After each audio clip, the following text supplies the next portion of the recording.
Now, I can understand the imposter syndrome, right?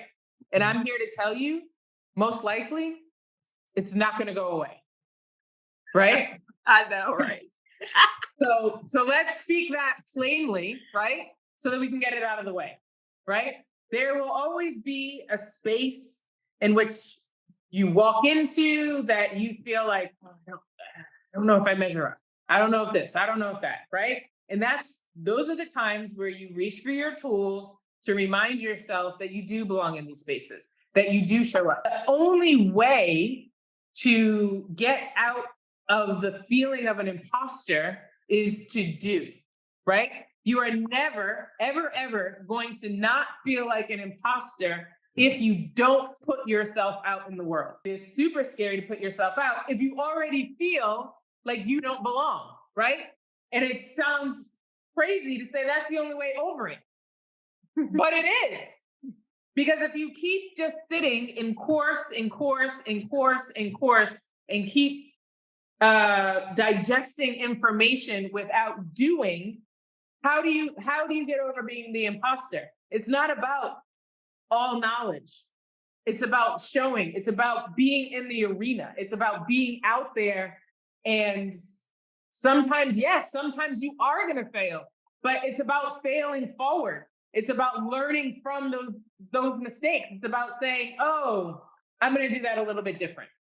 But that doesn't happen if you don't put yourself out there. And I understand the bank part of it is like, yeah, but what about the bank? I get that. That is why you got to start.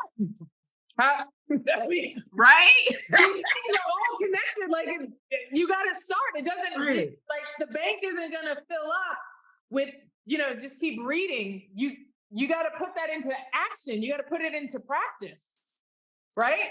And you've got to trust. This is where the trust comes in, that you have enough knowledge in this moment. You don't got to have all the knowledge. You don't got to have all the answers, because nobody does. But you can say, I have enough right here to make this next step. And then so on and so forth. But you have your instructions, right? The question is, are you going to act on them?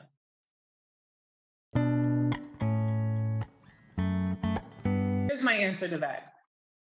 We all have work to do, right? So let's say you're here and then you make a step to here. Well, you're here. There's someone here. There's someone just starting that doesn't know what to do. You are at least one step ahead of them. You can help them. You can help them get started. But if you are committed to moving in a direction that you want, if you're saying, here's where I am and I want to be here, and if you're committed to moving up to here, along the way, there are always going to be people that need help to get to the next step. You can always help the people that are steps behind you. Don't look at the people that are steps ahead of you. They're not your people. Look at the people that are steps behind you, because sometimes what gives someone the most hope is seeing someone one step ahead. It's not always super helpful or hopeful to see someone 30 steps ahead and you're still at one. Like, how do I get all the way over there? I don't even understand how to get all the way over there. That's crazy. Your people you're one step. I'm this step. You want to get to step two? I got you. This is what you do. This is what I do. Come on, I got you. But you got to look for those people. Don't look for the people ahead of you. You got to look to the people behind you, because everybody needs help getting to the next step. And the only way you're not going to feel like an imposter is to do it. You've got to get out there and do it. But it seemed like you had to shift of who you're doing it for. If someone eats McDonald's every day, I'm just using an example, and you used to eat McDonald's every day and now you don't. There's your first client. How do I get because nobody goes from eating McDonald's every day to being like organic, vegan, vegetarian, whatever. Like, that is not the leap. That's not the step. How do I get to the next step? What do I do? Give me something tangible that I can actually do and hold on to.